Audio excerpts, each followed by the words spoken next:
Hello, Professor Deb here. Welcome to Technical Mathematics. This video lecture is on exponential functions.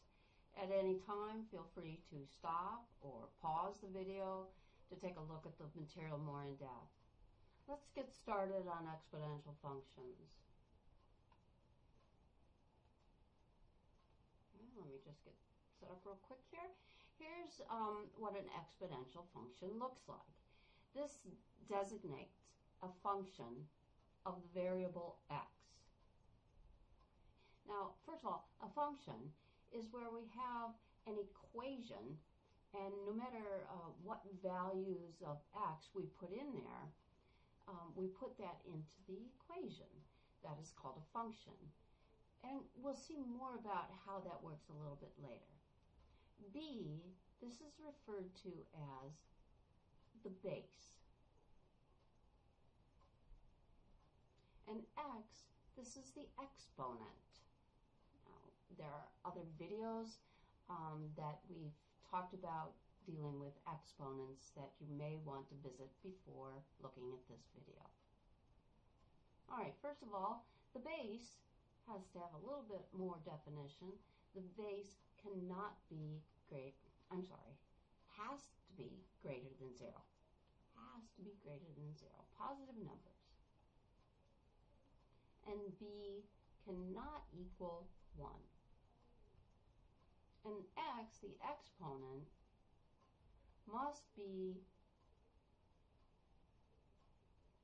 a real number. All right, so let's examine what some of these exponential function values are first, and then we'll go into graphing. So here we have a couple of exponential functions, and what you're going to do is you're just going to put these into a calculator. I'm working with a TI-84. You should be able to do this with a TI-30 or a TI-84, but the buttons may be different than what I'm talking about. I'm going to refer to the buttons on the TI-84. Okay.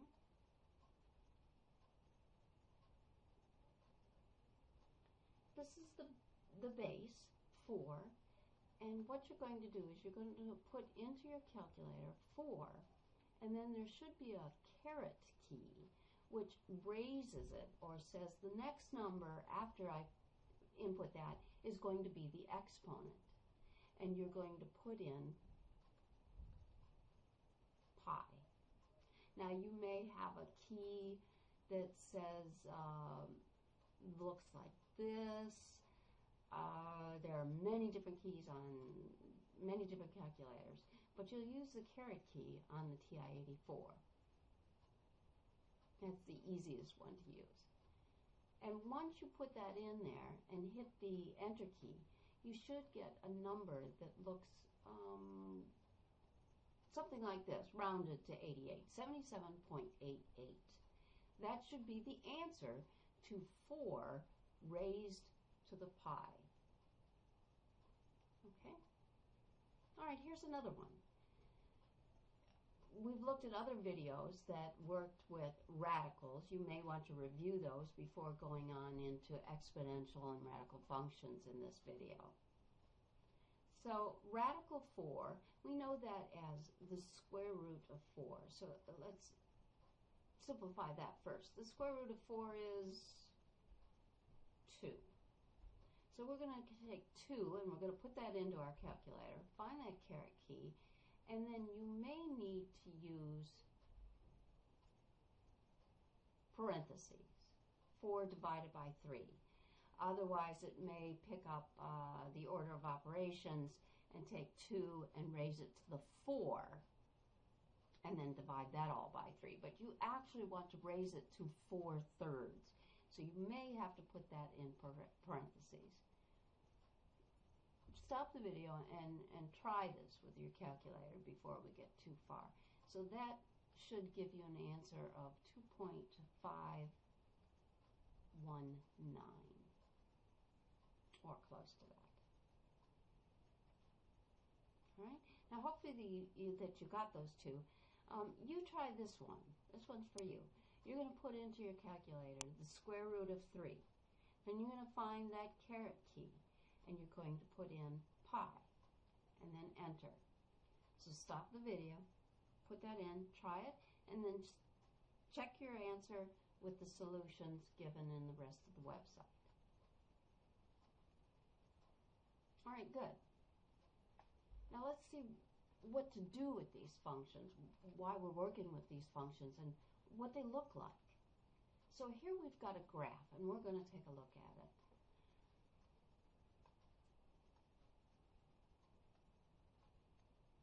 Okay, here is x. Now what we're going to do is, I've just randomly picked numbers for x. They can be anything as long as they're real numbers. I picked a couple negative numbers on the x-axis and a couple of positive numbers on the x-axis. And we want to explore, once we put that x into this equation, what the answer is in our calculator. So we're going to be using our calculator a couple of times with this equation. So put into your calculator 2.5 and then that caret button, and for x, you're going to enter in -3. So I'm just going to break this down first here. This is k of x. And then put in -3, and what I got was 0.064. Okay, keep going. Put in -2, and you should get 0.116. Put in -1, you should get in 0.4. And at 0, you should get in 1. Now, this is a magic number for us, right here, 0 and 1. So the x value is 0, and the y value is 1. So it's going to cross right there. That's where it's going to cross our y-axis, and that's an important point. Let's keep going before we get to that. Now, some positive numbers. Put in 2.5 caret 1, and you should get 2.5. I'm just going to go ahead and fill these in.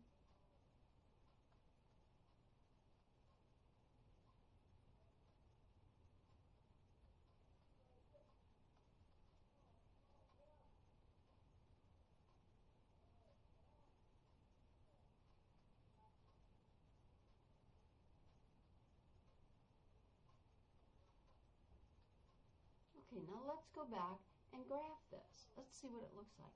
We said it's going to cross here at 0, 1. Now what happens as it becomes more and more negative? Let's see, this would be -1, -2, -3. And -3, it's really close to that axis. So it's really way down here, and it's coming up to that 0, 1. Now look what happens when it goes to the positive sign. At 1 is 2.5. At 2, it's already up to 6. And my gosh, at 4 is already way up to 39, which is even off our graph. So that graph is going to really come up exponentially. Okay? So because it's not a line graph, it's an exponential graph, which says I'm going to start real close, never get to 0, and then I'm going to really rise quickly. So as something in the x direction, as something, some value of x increases, my other value increases exponentially. All right? Let's take a look at another one. Now here is 5 to the -x. Let's explore what happens there. Go back. Get something to write with. And let's see, we've got g of x this time. And again, I'm just going to put in numbers. You're going to put in 5 to the -3, -3. Okay, that's a negative negative 3.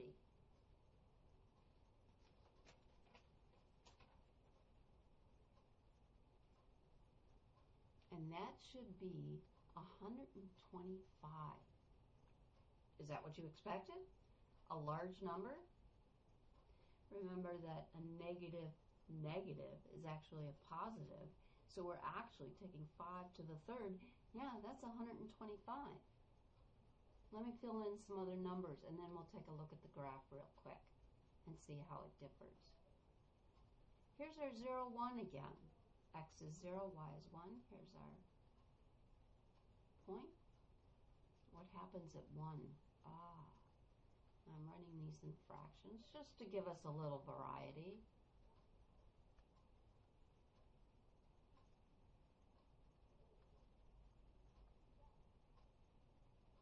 Okay, I'm not even going to bother to write 4 because I don't know what even greater than 1/125th looks like. So let's go from there. So again, let's try a graph. Okay. Now over here, as it's negative 3, oh my gosh, even at negative 1, it's already up to 5. See? And at negative 2, it's already way off my graph. Way up here somewhere. Come on. Up there. So we're going to cross here. And what's happening? We're going up exponentially. And what happens when we come down here? 1/5, 1/25th. As we get closer and closer, if I have a steady hand, we're going to get closer and closer to that x-axis. Take a look at our curve. It's exponential in the way it looks, but this time it's exponential on the negative side of the y-axis. That's because we have a negative exponent. The curve decreases as the x value increases. All right, I think you've got the idea. Now I want you to do it. Now, in this one, this is very similar to the one we did. We had 2.5 and we had it raised to the x, but I put a little trick in here. I put it to the negative x.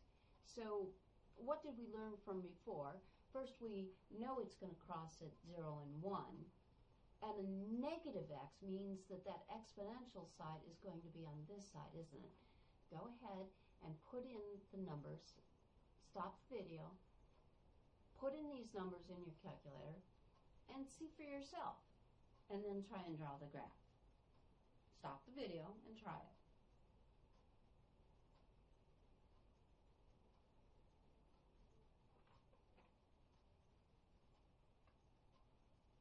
Okay, here's the last one I'm going to try, and it looks like that darn equation editor was giving me some trouble here, so I'll have to put this in manually. That's 1/4, okay? X minus 1/4. Right? Again, I show the parentheses. You're probably going to have to put that in parentheses when you put it in your calculator, okay? So again, we've got g of x. We're going to put in negative 3 right here.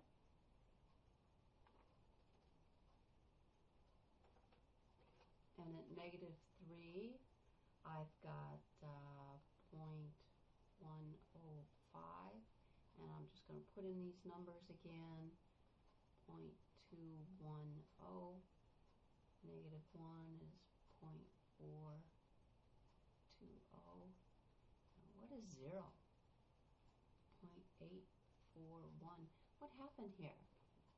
Didn't we just see that all the rest of them at 0 it crossed at 1? It did. But in this case it doesn't. Why? Because it's offset by this 1/4. So therefore it's going to hit the y-axis. It's going to be offset from the y-axis. Okay, so 1 is 1.6 and 2 is 3.5